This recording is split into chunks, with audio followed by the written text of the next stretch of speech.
In everyday life, we carry out actions in response to commands. For example, our boss or supervisor may call us, and in response we carry out very specific tasks. In Flash and ActionScript, we follow this exact same call and response model in the form of events and event handlers. To explore this concept further, let's go ahead and open up the rccar6.fla starter file. As we discussed in the previous lesson, at some point we want those three buttons at the top of the stage to do something, or more specifically to give our end user the ability to do something and control the action. This means that we have to track when a button is clicked, and when and if that button is clicked to carry out some very specific actions in response. That click, rollover, or key press, or whatever trigger that is what we refer to as an event.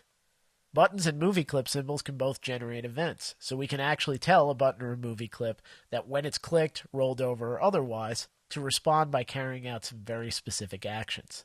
Those actions or those tasks are referred to as an event handler. An event handler is a group of named code that happens in response to an event.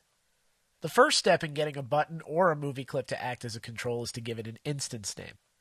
If we go up to the top here and click on our Go button, we'll see that over in the Properties panel, this has already been assigned the instance name of Go_BTN. If we click on the Stop and Lights buttons, we'll see it's the same case. Go ahead and click on that Stop button, and you'll see that has the instance name of Stop_BTN. So, now that we have an instance name for this, we can tell ActionScript that when and if this button is clicked or some other event occurs on top of it to respond using some type of event handler that we're going to create later on. Let's go ahead and get this stop button working. To do this, as a matter of best practice, we're going to establish any non-timeline control related code on the first keyframe of our actions layer, which sits at the top of our layers on the timeline. Go down to the timeline and click on the first keyframe on the actions layer.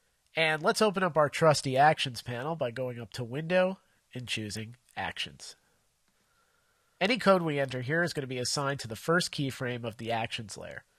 This is perfect because event-specific code may occur at any time or not at all, unlike timeline control code, which occurs at a specific point along the timeline. We can establish all the code that responds to our buttons, movie clips, and otherwise on this first keyframe. This makes it easy to find and adjust our code later on. The first thing we need to do is create some type of a task or event handler. This event handler in this specific case will be something we can use to stop the timeline if and when the stop button is clicked. An event handler is created as what we call a function. A function is a named block of code. We can call that code later on at any point in response to an event or otherwise. Let's go ahead and create our first function by typing function, just like we see here, making a space, and let's go ahead and assign our function an arbitrary name. In this particular case, since it's going to stop our RC car, we'll give it the appropriate name of stop car. Now, function names, very much like instance names, can't use dead white spaces or strange punctuation. Lowercase letters, uppercase letters, and numbers only. In this case, if you'd like to railroad two words together like I've done here, you can make it easier to read by capping the first letter of the second word or each respective word. Remember, however, that these are case sensitive, so when we refer back to this function later, you're going to need to use the exact same casing that we've entered here.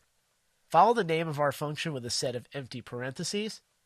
Now, to contain all of the code that the stop car function is going to have, we're going to need to create a set of curly braces, which you can locate directly to the right of your P key. Go ahead and create an open curly brace, hit the enter return key twice to make a line of space, and create a closed curly brace. You can think of these curly braces as a way of grouping related lines of ActionScript code, regardless of how many lines there are. Similar to how we may select multiple graphics on the stage and use a group command to group them all together. In the world of code, curly braces are what group several lines of related code together. Now, while we do go into detail about functions in a later chapter, it's necessary for us to get our feet wet, since functions are the way that we actually create these responses or event handlers that we're going to need. Now we need to flesh this out just a little bit. Specifically, we need to define exactly what stop car is going to do when and if it's called. For this, we put actions or lines of ActionScript code inside of these curly braces, as many as we need to accomplish the task at hand. In this case, we simply want to stop the main timeline or the main animation of our car.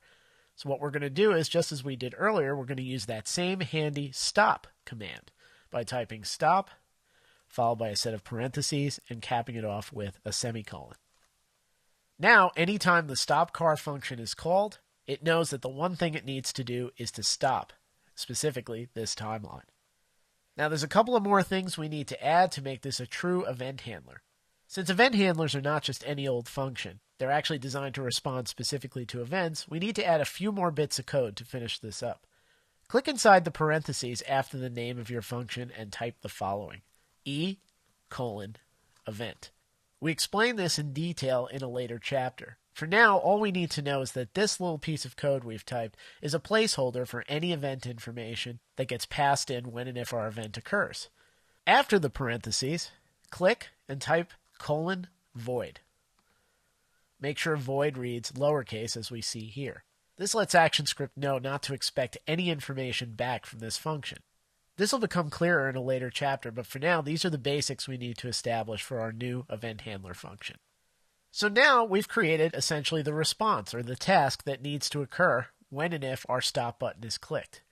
The one key ingredient we're missing, however, is to connect the button with its respective task. To do this, we actually have to let ActionScript know that when a specific button or movie clip instance is clicked, or otherwise, to respond by using this function. To do this, we're going to go to a separate line right after our closing curly brace. You may want to hit the enter or return key a couple of times to make some space. And our first decision is which control or which button symbol on the stage is going to call this function. In this particular case, we've decided our stop button is going to do that. Our stop button has an instance name of stop_btn.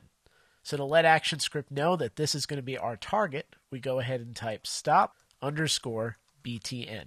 So we see now how this instance name comes into play. It's a way for us of actually getting the attention of or calling a specific symbol instance on our stage. Similar to how somebody needs to know our name to call us and give us instructions. Now to tell this stop button to listen for a specific event to happen, whether that's a mouse click, a rollover, or otherwise, we use a special ActionScript function known as add_event_listener. After the instance name stop_btn, go ahead and type a period. This produces a little code hint menu, and from here we can select a number of different things to apply to our button. On that list you should see add_event_listener. Go ahead and double click this to add it.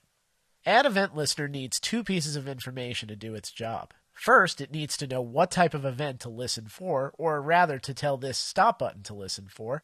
That could be something such as a click or a rollover. So let's go ahead and specify that first piece of info by typing in the word click in double quotes and following that with a comma. Click is a shorthand for a mouse click. So now our stop button knows that the specific event it's going to respond to is a click when and if it occurs. We follow that with a comma because we actually have one more piece of information to add, and that's the name of the response or the event handler that we want to carry out if and when that click occurs. In this case, that's our handy stop car function or event handler sitting right above in the script window. Go ahead and type in the name of that event handler by typing stop car exactly as we see it at the top, and following that with a semicolon. Now, if you're running out of room for your scripts, what you can do is use the handy divider in between the Actions toolbox and the script window and resize that so we get a little bit more room in our script window. Mouse over the divider until you see the double arrow, click and drag to the left, and that'll open up our script window on the right so we don't have to scroll back and forth. So let's take a complete look at what we've got in our script window so far. We've established a task or a response in the form of a named function called stopCar. This is formally referred to as an event handler. StopCar contains one action, which is a stop action. If and when StopCar is called, that stop action will be run, and in turn it's going to stop the animation on the main timeline. Now the next thing we see on the line underneath is actually what hooks up our button to that specific event handler. We target our stop button on the stage by its instance name by typing stop_btn.